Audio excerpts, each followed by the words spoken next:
Hello mga kabibig! Welcome back sa ating bagong YouTube channel. Ito ang pinakamaingay na YouTuber sa balat ng YouTube. Ay nako, Valentine's Day na. Happy Valentine's Day sa lahat ng ating mga OFW na namimiss ang Valentine's Day. Ay, miss niya. Ay. O ito ang ating chika-chika for tonight. Nako, naka-red pa si kabibig. Oh, Valentine's na Valentine's. O eto, marami ang nag-bash ngayon kay Senator Ben Padilla. Sinasabing bobo, walang laman ng utak, mag-artista ka na lang, paepal, at kung ano-ano pang sinasabi nila. Lalo na daw si Shelo Magno. Sabi ni Shelo Magno, gabi grabe siya makapag-bash kay Senator Ben Padilla. Senator Robin, members lang po ng Blue Ribbon Committee ang pipirma ng report. Hindi po talaga kayo pipirma kasi hindi naman kayo member. Parang minamaliit ni Shelo Magno ba? Si Senator Ben Padilla. Parang gusto niyang ipaabot sa sambayan Pilipino na Senator Ben Padilla walang kaalam-alam sa kanyang pinasok ng trabaho bilang senador. Tapos yung iba pa, sinasabi pa ng ibang netizen na, ay, bakit binoto yan? Ang bobo yan. Naku, alam niyo ba kung ano ang sagot ni Senator Ben Padilla? Grabe. Masasaktan lang ang mga bashers. And in fairness, isang Supreme Court Chief Justice, retired na to pinagtanggol si Senator Ben Padilla. Ito retired Supreme Court Justice intelihente, marunong sa batas. Pero bakit niya pinagtanggol si Senator Ben Padilla? Ano ang nakikita niya kay Senator Ben Padilla? O, tingnan nyo Marami ding mga tao ang pinagtanggol si Senator Ben Padilla. Marami nagsabi na, oo nga, walang utak si Senator Ben Padilla, pero may puso. Alam niya kung ano ang nararamdaman, alam niya kung ano ang pakiramdam ng mga pobreng katulad natin. May iba dyan, sinasabing, mga intelihente, pero walang puso. Akala nyo si Senator Robin Padilla hindi marunong? Mautak yan, excuse me. Kasi kung hindi yan mautak, hindi yan tatayo sa Senado, podium, at hindi yan mag-speech, walang alam sa batas. Buti pa yan si Senator Ben Padilla, maraming nagawang batas kumpara sa mga pa-feeling na matatalino at paepal, pero palaging supalpal. Ito kabibig ito ang sagot ni Senator Ben Padilla kay Shelo Magno. Nako, Senator Ben Padilla, wag mo na intindihin yung mga baing yan. Ito Sabi ni Senator Ben Padilla. Sabi ni Shelo Magno, very proud Shelo Magno. Robin Padilla, Senator Robin, members lang po ng Blue Ribbon Committee ang pipirma ng report. Hindi po talaga kayo pipirma kasi hindi naman kayo member. Parang kinukorek niya si Senator Ben Padilla ba? Alam mo ba kung ano ang sagot ni Senator Ben Padilla? Ma'am Shelo Magno, mawalang galang lang po. Di ba? Very gentleman, no? Kahit binash na siya, nirespeto pa rin. Ginalang ni Senator Ben Padilla. Ito po, ang minority floor leader sa Senado ng Pilipinas ay maaaring magrekomenda o magmungkahi ng mga pagbabago sa pagiging miyembro ng Committee on Accountability of Public Officers and Investigations Blue Ribbon. Kabilang ang para sa minority slot. Habang ang mga pampolitikang kasanayan sa Senado ng ika-20 na Kongreso ay nagdidikta na ang mga miyembro ng committee ay karaniwang inimungkahi ng Committee ng Patakaran at inihalal ng plenaryo. Karaniwang pinangangasiwaan ng leader ng mayorya ang pagpili ng mga miyembro ang kumakatawan ng kanilang bloke. 17 ang miyembro ng Blue Ribbon, 11 ang majority, 6 ang minority, 2 po ang PDP. Si Senator Go at Senator De La Rosa. Obvious naman po ang sitwasyon ni Senator De La Rosa. Sino sa palagay niyo po ang ipapalit ng minority sa kanya sa Blue Ribbon? Sino-sino po ba ang PDP ngayon sa Senado? Kapag senador na po kayo, maintindihan niyo na po ang dynamics ng politika ng majority at minority. Ayan, Shelo Magno Tumakbo nga kayo ng Senador Shelo Magno. Tingnan natin mananalo ba kayo? Sabi ni Senator Ben Padilla, hamon ito ha. Hamon ito ni Senator Ben Padilla. Kung kapag senator na po kayo, ay isang malaking sampal ba? Oy day, kung senador ka na day, diha na ka makaibaw kung unsay politika sa tabo sa minority majority. Kung ngayon day tumahimik ka lang day ha. Kung ano yung mga statement mo na iba, pag-isipan mo muna baka babalik sa iyo. Masampal ka ng sobrang sakit day at yung pagiging professor mo baka kahiya-hiya ka lang. Ito. Isang senador na sinasabi nilang bobo, sinampal ang isang professor ng katotohanan, ng experience. Kaya kay Shelo Magno, more on talking, intelligence, pag-iisip, critical thinking, and so on and so forth. Versus Senator Ben Padilla, through experience. Ano mas importante? Yung sobrang talino mo versus yung na-experience mo. Diba?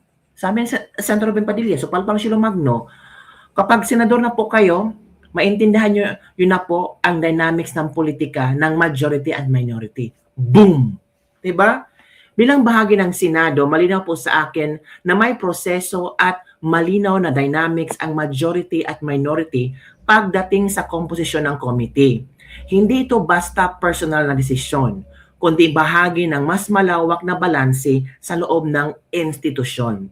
Kapag nauunawaan ang kabuuang konteksto ng politika sa Senado, mas nagiging malinaw kung paano at bakit ginagawa ang mga ganitong hakbang. Shelo Magno, pahiya ka no? Pahiya, day. Ito kasi mga taon ito nagmamarunong. Feeling sila talaga ba? Kaya nga ito mga kakamping, let me educate you. Yan ang nagpapatalo kay ni Robredo. Kasi feeling nyo kayo ang matalino. Feeling nyo kasi lahat ng mga sasabihin nyo, tama. Feeling nyo kasi ang perfect nyo. Kaya, tingnan nyo, ang mga DDS through experiences, kayo puro ngak-ngak. Diba? Ano na ngayon, Shelo? Anong isasagot mo? Tahimik. Kung ako sa'yo, Shelo, itong sinabi ng Senator Ben Padilla, kapag maging senador ka na, malalaman mo talaga ang dynamics sa loob ng Senado. Tumakbo ka ng senador. Hinahamon ka ng Senator Ben Padilla, Pag maging senador ka, pwede mo nang palitan. Hay nako mga kabibig. Sabi dito ni Faisa de Somemba, feeling senator kasi si Magno. He, she who thinks knows everything is often good for nothing. Tama. This guy is on fire. Go, Senator. Huwag hamakin si Senator Ben Padilla. Magaling yan. Nakikita at narinig nyo naman pagdebatihan na at lalong gumagaling habang lumilipas ang panahon. Mas masarap pakinggan makipagdebate kaysa Kiko at Risa. Senator Ben Padilla sent her to school. Example na nagmamagaling Magno at magaling Senator Ben Padilla. Kung kaya po niya maging top 1 senator. Ito na Diba? Dapat dapat Shelo Magno, takbo ka ng senador. Make sure maging number 1 ka. Kung magiging senador, sabi nito, kung magiging senador si Magno, nasampulan din ng Senator Ben Padilla top 1, ganyan dapat sagot din anti-30 yan. Yan ang hirap sa mga pinklawang basta makakontra lang kahit nagbumukhang enga. Tumpak po kayo, Senator Ben Padilla, ble, Magno. Hanggat nakakatulong ka sa kapwa, ipagpatuloy mo lang, brother, #idol Ben Padilla. Nasupalpal na naman ang isang nagmamagaling na di naman senador at hindi magiging senador. Well, marami nagsasabi na, Shelo, tumakbo ka. Oo nga, kasi sabi nila, malawak daw ang coverage nila. Ang problema, kung iboboto ba kayo sa Mindanao at Visayas? Ay, nako. Tapos, minamaliit nyo ang number 1 senador. Excuse me po. Ito kabibig ha. Marami ang believe kay Senator Ben Padilla. Ito nasan ba yun? Hanapin ko kabibig ha. Hanapin ko yung isang retired Supreme Court Justice. Ito Supreme Court Justice Noel Jimenez Tiham, retired. Sabi niya, I was greatly misinformed and severely mistaken about Senator Ben Padilla. Tingnan nyo, na-misinform pala siya. Mali-mali pala ang nakarating na impormasyon niya, mali-mali ang impormasyong nakarating sa kanya tungkol kay Senator Ruben Padilla. Sabi nito, he is an ex-convict, a fact he is proud to admit because he has reformed. Tama. He is a converted Muslim with empathy toward his fellow men, a virtue found wanting in some Christians Catholic I personally know. He's not arrogant. He humbly admits flaws in his character, but he is never pretentious or deceitful. I admire his patriotism and the industry he has shown in the number of bills he has filed in the Senate. I did not vote for him because I thought he was just an actor with zero political experience and with poor academic background. Tingnan mo, I was greatly misinformed and severely mistaken. He is a humble, hardworking Filipino who talks sense and with reason. A realistic example of not judging book by its cover. Tingnan nyo. I was greatly misinformed and severely mistaken. Senator Ruben Padilla talks with sense and with reason. Tingnan nyo. Ito ay retired Supreme Court Justice Noel Jimenez. I was greatly misinformed and severely mistaken about Senator Ben Padilla. Pero iba pala, pag nakita mo, ang dami niyang ang dami niyang bills na napasa sa loob ng Senado. O Cielo Magno, kaya mo ba? Ang tanong, Cielo Magno, kaya mo bang tapatan si Senator Ben Padilla? Baka tatahimik ka na lang. Diba? Sabi nga ni Rowena Guanzon, kung ayaw na magsenador ni Ruben Padilla dahil araw-araw nagbabangayan sa Senado, mag-vice president na lang siya ni VP Sara. At least, kung mananalo ang tandem, hindi kagatin ni Robin yung isa. Tama. Ay, gusto ko yun. Gusto ko ang mungkahi ni Attorney Rowena Guanzon. 'Di ba? Agree ba kay Kabibig na posibleng si Senator Ben Padilla ang vice presidente ni Inday? Mas maganda Kabibig nyo. Ito i-share ko sa inyo Mas maganda Kabibig na yung may malaking respeto at gentleman. Oo. Gentleman si Senator Ben Padilla, I agree on this. 'Di ba? Si BBM parang hindi gentleman eh. Hindi gentleman. It's too big. Si Senator Ben Padilla, gentleman to eh. For example, Senator Ben Padilla, ang vice presidente, si VP Sara ang maging presidente, kung medyo walang pagkakaintindihan, Senator Ben Padilla is willing to be gentleman. Gentle siya eh. Ayaw niya ng gulo, lalo na pag babae, grabe yung taas ng respeto niya sa mga babae. So parang walang gulo, parang smooth lang ang sailing ng Pilipinas, palaging sinusuportahan ng Senator Ben Padilla si VP Sara, 'di ba? Pag sila ang magtandem. Pero sabi ni Senator Ben Padilla, hindi na siya papasok sa politika. Pero Senator Ben Padilla, baka pag-isipan mo. Kasi mahal ka ng maraming taga Maranao, mga Muslim sa Mindanao. Ikaw lang one of the senators na talagang naintindihan mo ang mga tao sa Mindanao, ipinagalaban mo ang mga tao sa Mindanao, lalo na ang mga Muslim. Grabe yung pinagalaban mo. Kaya, pwede. Why not, di ba? So sana, pag-isipan na Senator Ben Padilla, kung tatakbo siya, pwede kahit palamuti lang siya at least. Hindi naman palamuti, huwag palamuti. Big yes. We, Basileno, strongly support Senator Ben Padilla for VP. Excuse me hindi palamuti si Senator Ben Padilla. Marami siya na-filed ng mga bills, laws sa Senado. Makakulang lang kayo sa impormasyon, ma-research din kayo mga kabibig.